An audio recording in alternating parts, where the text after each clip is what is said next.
to the Academic Success Crash Course series presented by the Office of Academic Skills at Washington College. Today's video is Your Best Friend, Your Syllabus, and we will go into detail about why your syllabus is such an important resource and how to use it effectively and to your advantage. Your syllabus is the central point of information for your classes, and faculty give you a syllabus for a few reasons. First, they don't want to get the same question over and over again 10 times a day from everyone in your class. And second, they want you to be prepared and successful and have all the information you need to do that. So here are some key points of information on your syllabus that you want to make sure to take note of. You should definitely be writing on your syllabus, highlight, circle, and add information. You also need to have a system for keeping track of any changes because due dates and assignments can shift throughout the semester, and being able to keep all that information centralized is going to save you in the long run. But let's start with what is already on your syllabus.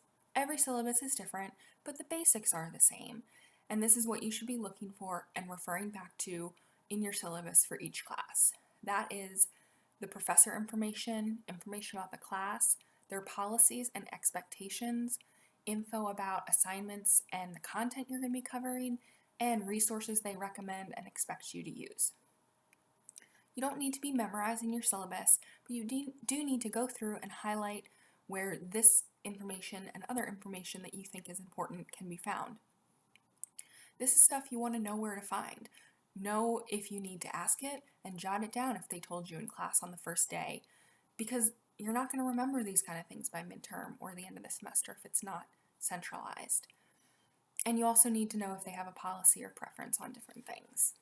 For the professor and course information, the professor's name will be on your syllabus, and nearly always they will include their office location and usually their office hours, along with contact information.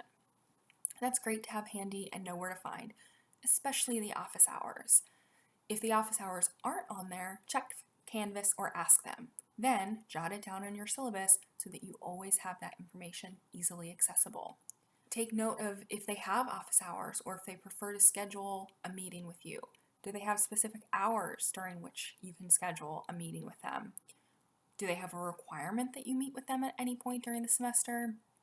This kind of thing might not be explicitly stated on your syllabus, so it's really important to listen for this kind of thing on the first day or go back and ask them and make sure to jot it down so 2 months from now you still have it easily accessible. A great hack is to plan study time for that class, or just in general, to coincide with some of the faculty's office hours. That way it's always easy to find time to talk to them, check in, and ask questions when you need. It's also going to include things like the meeting day, times, location, stuff that you probably already know, but it's nice to have handy. It's also going to include information about the class structure. Is it a discussion-based course, lecture? Is it more student-led? Looking at the breakdown of the grade and the types of assignments can tell you if it's going to be one of those things. Also, looking at the class schedule that you're going to be able to find usually at the back of the syllabus will help guide that, and it helps you guide your efforts through the class and tells you how to prepare for each class meeting or different types of assignments. Policies and expectations. Expectations often include your participation, or if you're allowed to use laptops or a tablet or different types of technology during class, or if you're allowed to show up late, all those kind of things. So absence policies and makeup work policies, very important. You obviously need to be aware of what the professor expects because they may not tell you anywhere other than the syllabus. That's why it's called an expectation. You should just know it. Especially be aware of tardiness, absence, and makeup policies.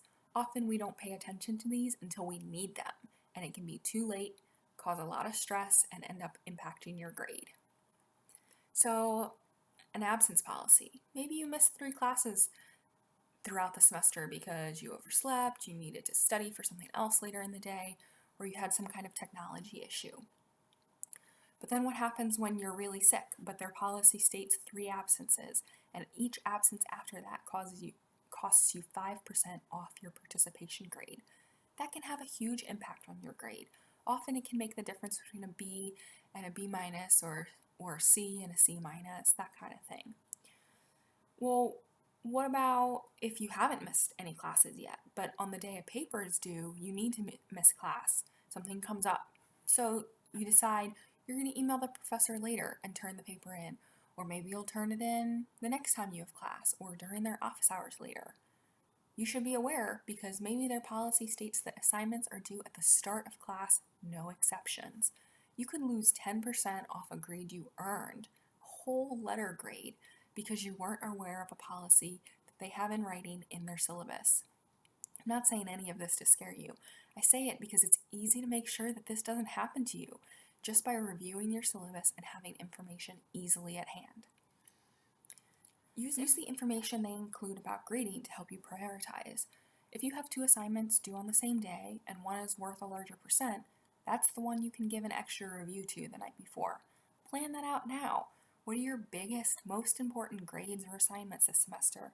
Think about them, circle them on the syllabus, and make an extra notation of that on your calendar. How they grade is also important, and probably not really spelled out in the syllabus, but you can look for things like if there's going to be a rubric for presentations, papers, assignments. Is there information about curving or bonus points? As you find out this information, write it in your syllabus. Like I said at the beginning, your syllabus is the central point of information for your class. It's the best place to write down information about the class as a whole so you can reference it later. Assignments and content. Know now what kind of assignments you're going to have, because if you're not a strong writer and the assignments are mostly papers, you know you're going to need to work into your plan right now to use the writing center. Is there maybe just one big paper? Then you need to know that you need to start on that earlier than other assignments. There's a lot of exams. You know you need to make studying regularly, a little bit every day, more of a priority. Reviewing the types of assignments and how much each assignment is worth in your grade now can help you also to pay attention to that type of information in the class. Say one of the assignments in the syllabus says that it will focus on Russia in World War II. Then you can put extra energy and focus into the reading that's relevant to that. And the days that you cover that material in class, you're going to make sure to take even better notes than normal. Also, being really aware of these because they're in the syllabus, your professor might not talk about them again until they ask you to turn it in on the day that it's due. If it's in the syllabus, it is your responsibility. Finally, use the class and assignment schedule. They're there for your planning purposes. If you don't have one, use what you do have and create your own. This is something that you could meet with an academic skills tutor one-on-one for. So how do you use the class and assignment schedule? Create a master syllabus. You might have heard about this from tutors or other seminars, but we will come back to that in just a moment. Before we go back to that, let's talk about resources. A lot of faculty provide resources on their syllabus that they've identified for you to use. It's kind of an open secret that they expect you to use those resources. Is it Khan Academy? Is it the digital lab from the textbook? Even more frequently, they list resources like tutoring on campus from the Writing Center, Quantitative Skills, or OAS. These are resources that are available to you and that faculty expect you to use because they know that they're going to help you succeed. If you don't use the resources they put in their syllabus, you're missing out on part of the class, and probably part of the class that makes the rest of the class a little easier and helps make you more successful. So circling back to the master syllabus, your syllabus is an incredible tool for you where you have all the information you need to be successful in the class. And if that information is not there, you can add it. But even having 4 of those different syllabi, these massive documents of information, that can be a lot. Remember those examples about the absence policies? Wouldn't it be great to have that information really all in one place, especially if you're sick and missing 3 classes in one day? Here's what you can do. You can make a spreadsheet, you can put it all in one document, but list it by class. I like to do classes down the left side of the page, and then across the top, like in columns, fill in the rest of the information. So you have the class, the day, time, location, faculty, when their office hours are, where you meet with them for office hours, if they're online, the Zoom link, what's their absence policy, what's their late work policy, what's the breakdown of the grade, is each test worth 25% of the grade, and then any other info. Leave a little bit of extra space because, like I said, each syllabus is different, each class is different, and other important information is going to come up throughout the semester. But for the most part, this will be like the first few pages of the syllabus for each class. The other information you want to use is to make a master assignment list. And this is normally the information from the last few pages of your syllabus. If you've been to a time management success seminar, you're familiar with this concept. It's one of my favorite tools for success because it helps you see into the future. Maybe on the 5th week of the semester, you have 2 papers in 2 different classes due and exams in your other 2 classes.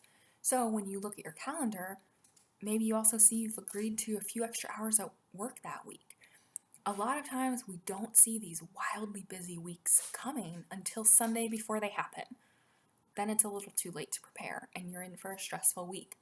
But you can see into the future and see your busy weeks, and then you can plan better. Having everything for all of your classes in one place on one document lets you do this. 2 common ways to do this is to just list it out in a bulleted list or an Excel spreadsheet.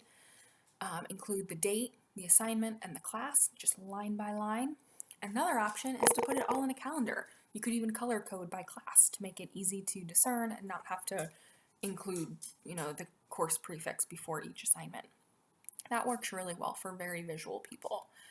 If you use the bulleted list, I highly recommend putting a thick line between each week or making them a different color so that you can easily identify the busy weeks.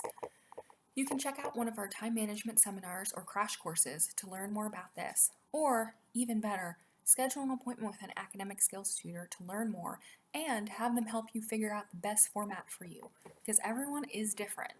To wrap things up, your syllabus is something that a lot of students only look at on the first day of class. Making sure you look over it really closely, highlight and circle information, and write down any other important information that's not on there. This can all help you avoid stress later when you're frantically trying to find a late work policy or you realize too late that you didn't do something you were supposed to do. Find a way that works for you to keep all that information organized. Maybe it's keeping it all on a paper document. Maybe you create a master policy list with all that type of information, but you should definitely be creating a master syllabus with all of the assignments. But you need to still do that in a way that makes the most sense for you. If you would like to go into more detail, please visit the Office of Academic Skills webpage and make an appointment with an academic skills tutor.